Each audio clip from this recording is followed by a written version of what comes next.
Okay. All right. You are live, it says. Okay. Welcome, everyone. Hello, YouTube. We are here live today for day 38 of the 40 days live Kundalini healing meditation. Let me check the sound first before we start again. Oh, it looks good. All right, that's for a little bit later. And as said, we are going to invite Instagram as well.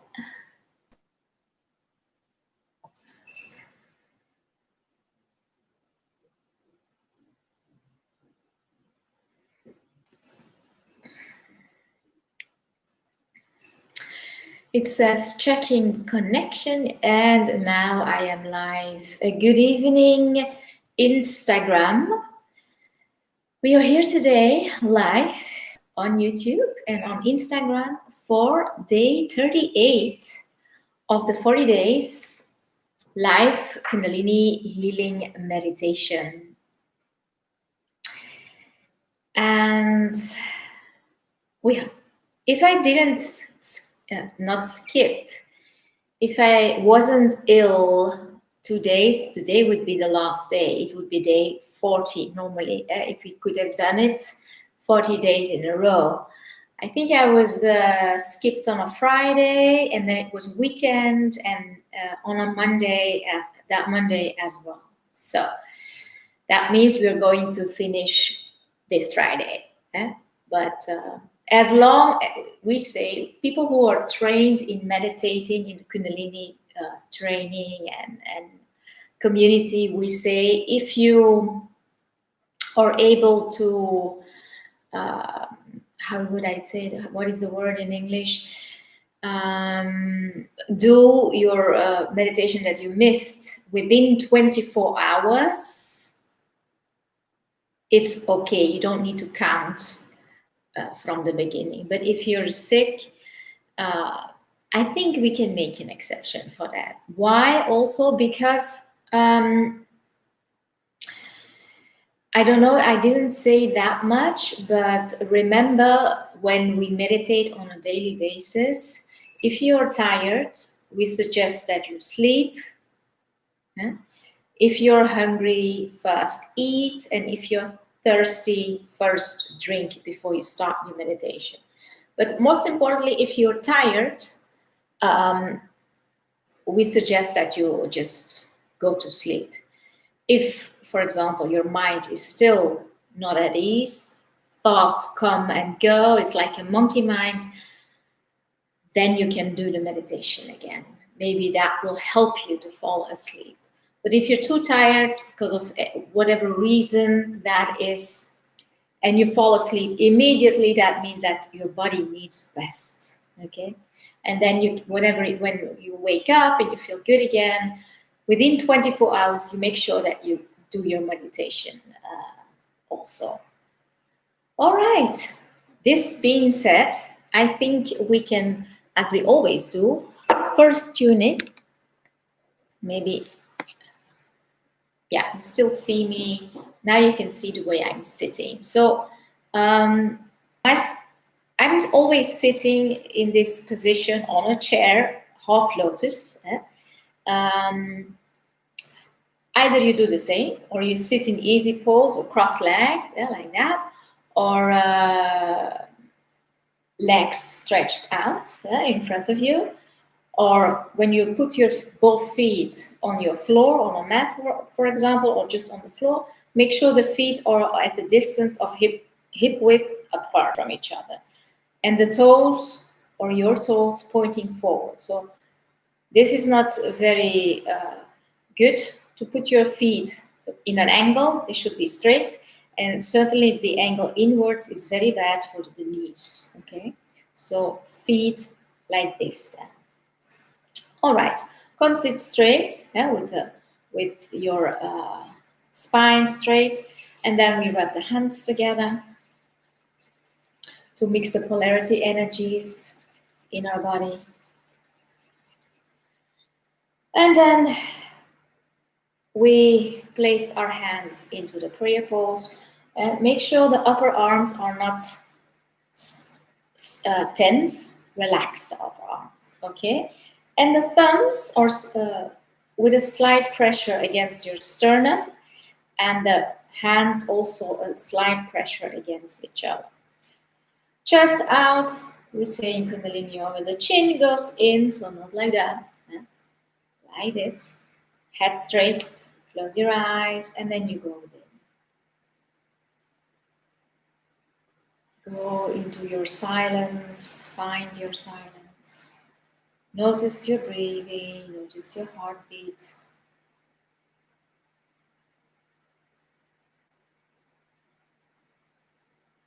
And then you exhale completely.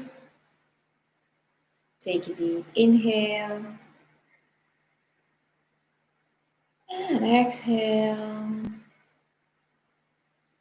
Inhale again. And exhale. And then we take a deep inhale to start.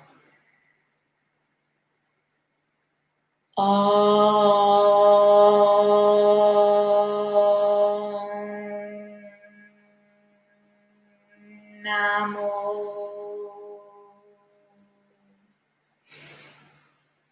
Namo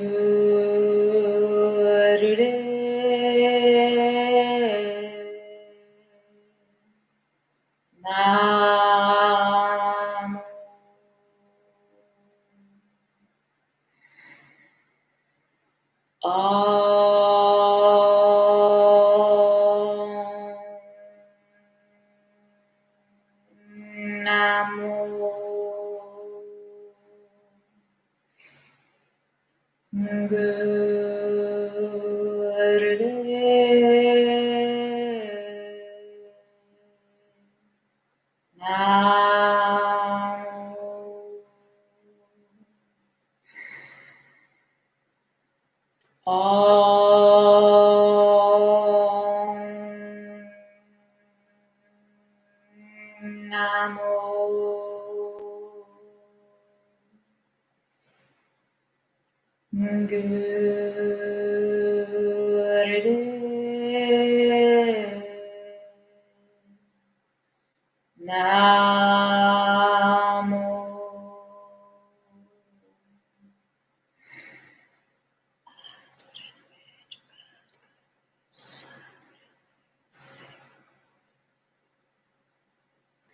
And then before we continue, just keep your eyes closed for a moment. And just in yourself, in silence, in your mind, what is your intention for this meditation? Maybe you have a dream, goal setting. For example, you want to have discipline to complete this diet, or to do more sports. That's a goal. A dream can be something, most of the time it's maybe happiness on earth, for example. Or you want a new house, affordable but comfortable. Or for the students, maybe you want to pass your exams, that is your intention.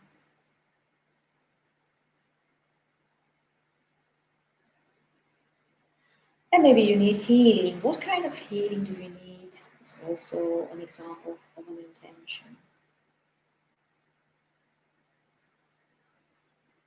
Or maybe you have a big wish or a healing for somebody else. That can be an intention for today, for this meditation.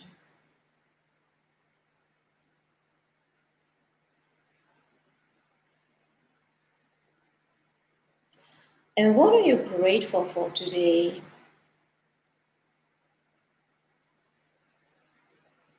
If we can, on a daily basis, find the things that we are grateful for, we remain or we stay in a positive energy. And we come out of a negative spiral energy.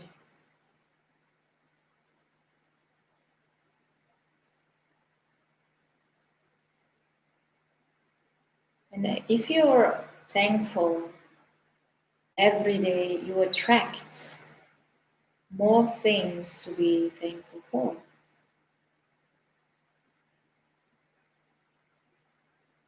That is the law of attraction.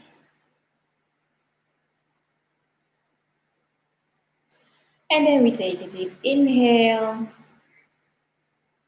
And as we exhale, relax the arms and open your eyes. All right. So this is the tradition in Kundalini Yoga to tune in, to connect to our higher selves. It also says that the ego is not involved anymore now. We made a connection to our higher selves, and now we are talking and doing, either it's our physical Kundalini Yoga exercises or it's just a meditation like we are doing now, from our higher self, and the ego is not involved. That's what we say. The idea is, of course, to always be connected to our higher selves and always operate from the moment we wake up to the moment we go to sleep. When we are in an unconscious state, in a conscious state, we should be operating from our higher selves. We learn that on our journey on planet Earth.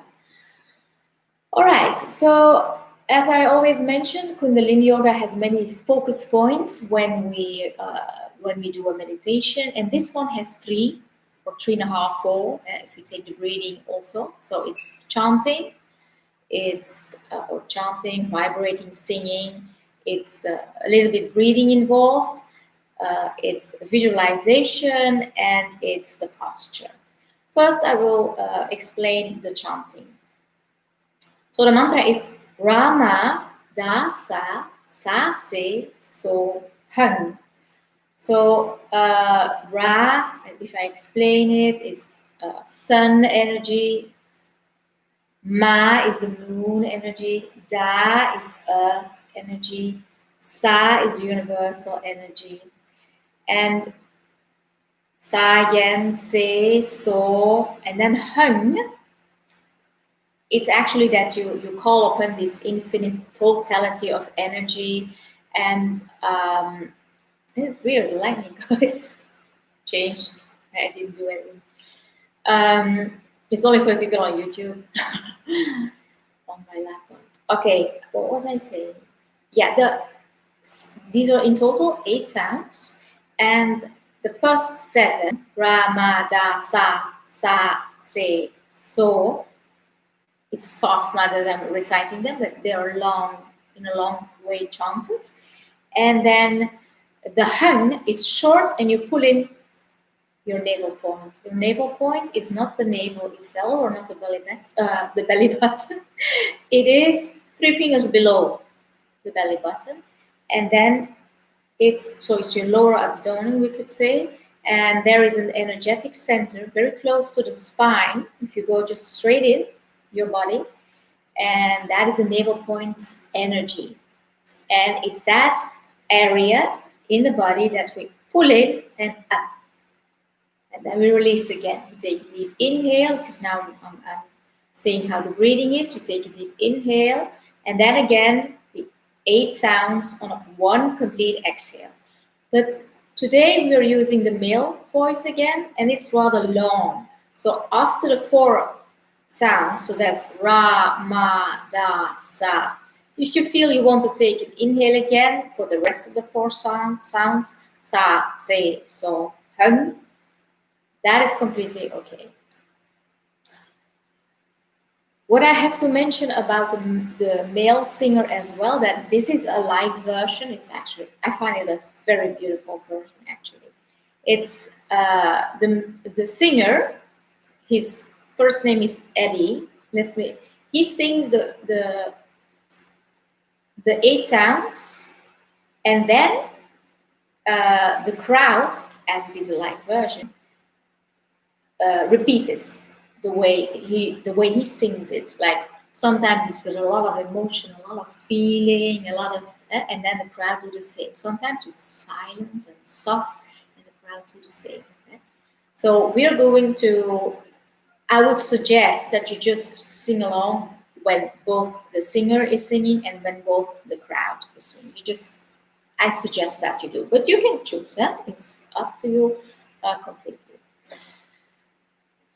And then visualization. So I always mention, if you are in need of healing, whatever it is, physical healing, emotional healing, mental healing, you're in a low vibration, which is not weird now, which is the reason why I started this. Send only the healing to yourself. That's not selfish. We need to learn what self-love is, self-care is, self-healing. We need to learn that first. Nobody told us to do that. We have the idea that we need to give and then we can receive. Give to yourself first, whatever you need, and then you can give unconditionally because your cup is now already full. You're completely healed, you have completely full of love, and you can give it now. And you don't expect anything in return because that happens unconsciously without us knowing. And if we don't feel that we are receiving that from other people who we are giving to, it does it, for example, in your job or for your family or for friends, then you feel unhappy on a certain level, frustrated, and you don't have to expect anybody to give anything to you. You give everything to yourself. It's not selfish. If everyone takes responsibility for its own health, for its own happiness, for its own love, then everybody would very, this planet would be very good. All right, and it's not, and I mean that in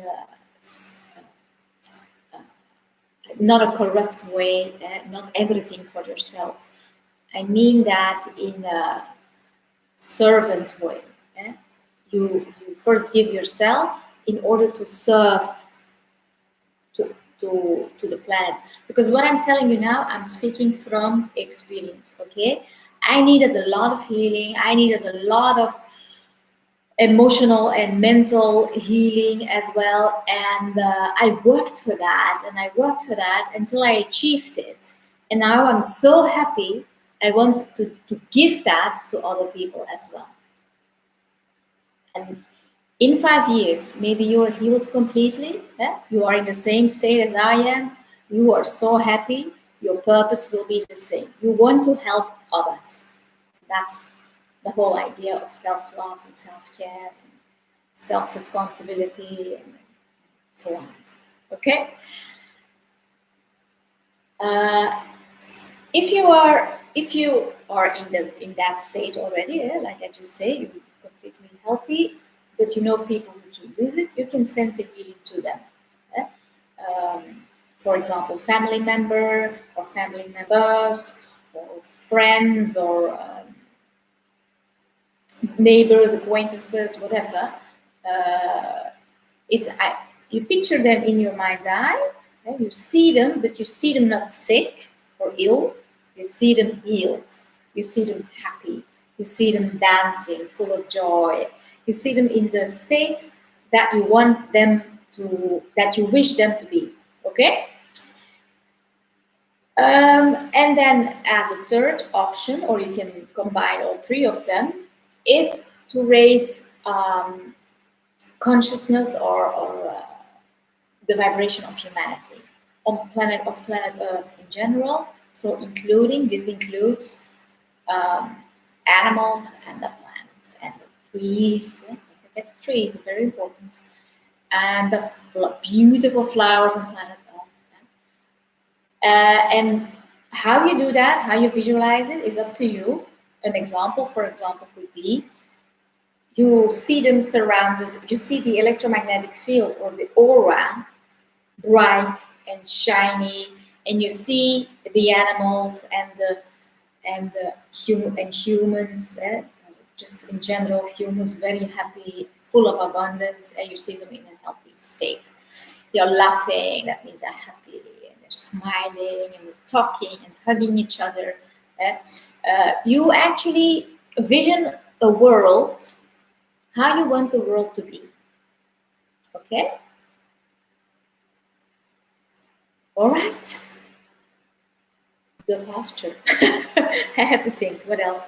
The posture. Very easy. I've shown it now. This is the 38th time.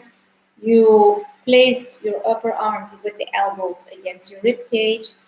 The forearms, I know the word now, is perpendicular, almost compared to the floor. And then the hands as flat as possible. This might be an angle of 90 degrees.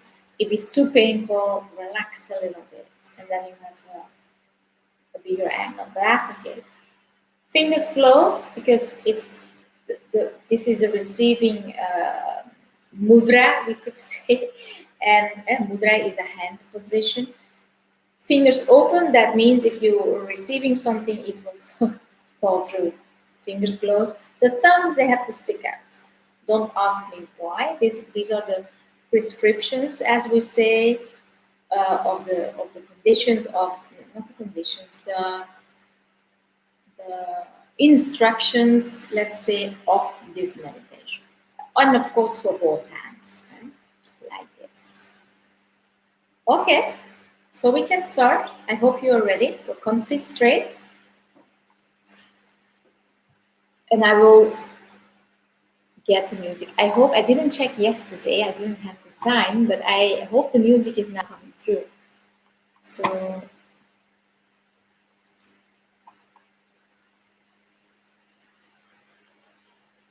sit straight in the posture and then close your eyes and start.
Now keep the posture, keep your eyes closed, take a deep inhale. And then we hold our breath. And first, send the healing towards yourself.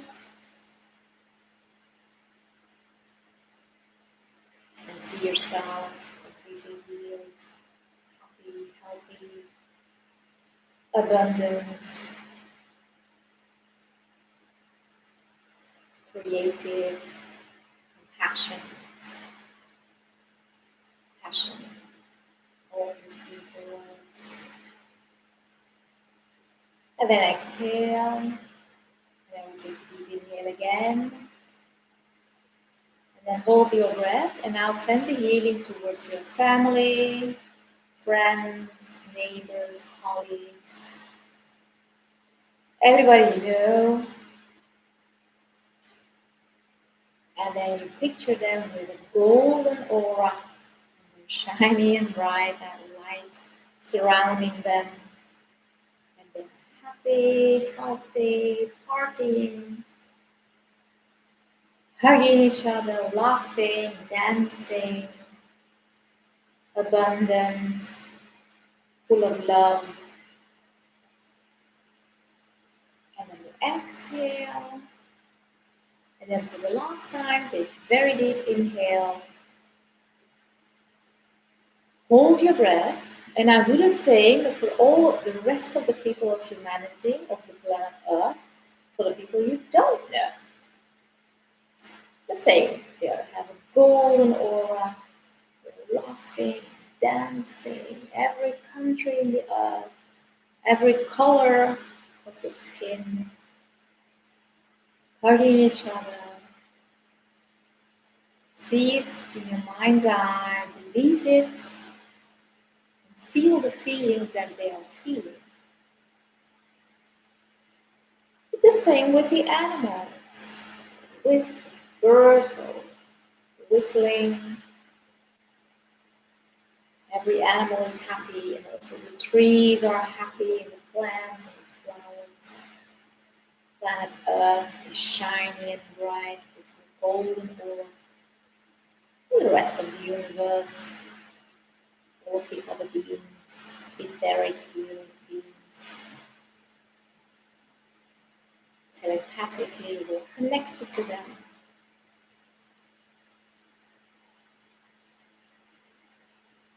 And now you can exhale, relax the arms and open the hands. Okay, that was great again. Thank you so much. Thank you very much. All right, so as always, move a little bit with the upper body, and the head and the shoulders. Do it like that or like that. In the front as you wish, and then stretch out the legs as well. Or make sure the feet, if they are sleeping, that they're awake now. The stagnant energy. Okay, good. Day 38 is done. We have done the meditation. We have done our duty towards humanity, towards the planet. Very good. I hope it's earlier than normal. I was able to finish my day earlier, so it's always happy. I always like it when meetings are cancelled and we can do the meditation earlier. And that means that I have a long evening, even if I go to sleep on the very early, I have a long evening. Why? Because I already had my last meal as well. So I hope if you didn't have your evening meal yet, then I wish you bon appetit, happy good dinner. And if your day starts, I wish you a very balanced rest of your day, very healed, very great. Everything is flowing. As I say, when you meditate a lot, you experience that your life is flowing, which means that some things get solved without even your interference anymore. They just, and it's also a thing when we don't resist anymore what happens, then it starts flowing. It's because we always resist the things that we try to go against the flow. So, because in the short term, we might not see that this is the best for us, but in the longer term, after a year or longer, we see, oh, that was the best thing that happened that day. You see? So don't resist anymore. Just that doesn't mean you don't have to find a solution, but meditate on that solution. Don't go in an impulsive, automatic response reaction. No, take it intuitive response. Sorry, that means without emotions. Just sleep over, we say in general, but meditate, we say in the yoga world, and meditate on that, for example. And also, don't forget, as I was normally, we should have finished today. That was the last day. That would have been day 40. But November was, and I experienced that. Oh, literally the way it was predicted by the end of October. For me, November was very achy, and I felt from the first days of November that I needed some detoxing. On an unconscious level, I thought I need detoxing, but actually it was just stomach reacting to the emotional energy that was very present in the month of November, and it's kind of like it's in the air. You don't see it, but your stomach picks it up, and you think, "Oh, I might have eaten something bad," or my stomach is I have stress." But sometimes there is nothing we can do about it. It's in the air, and we pick it up on a global level, on a global scale. So emotions may occur in US, for example, the election fraud and all that stuff that was going on. And we here in Europe are having the consequences of that emotional energy. And this is an example what I'm not saying. I don't say it is, but I kind of think so it is, but I can't, it's not 100% for sure. But this is the way it is. And this is what empaths, people who feel energy, experience. And they always think, what have I done wrong? What is wrong in my life? But it might have nothing to do with you. Yeah? So be aware of that. Start from now on, if this is the first time you hear about it, start become aware of that more. All right, and actually, a lot of people are getting more sensitive. So there are a lot of people who are sensitive or empaths who don't even know they are. Okay? Also, but on the other hand, we are December now. This is a month for creation. So whatever you have in mind to create, use that energy, that creative energy that is now here. And what also is here is more loving energy, calmness energy, softness energy, and as I mentioned it a few times for the meditation, self-love and self-care, especially self-care, is something that now is very important. And then use that energy that is already present to extra work with that. All right. I hope I can leave you with this information, reflect on it, and I see you tomorrow for day 39. That is also a good thing, so we can finish with the male voice. Tomorrow we do the female voice again, and it's 11 minutes. And on Friday we have our, I find it my favorite now, with a male voice. We can finish with that. So, Sat Nam, we say in Kundalini Yoga. Thank you once more, or Namaste if you're more familiar with other types of yoga. I see you tomorrow for the day 39 of the 40 days live Kundalini meditation. Say goodbye to YouTube first. Thank you for joining. Big kiss. Bye bye. Thank you. And you too.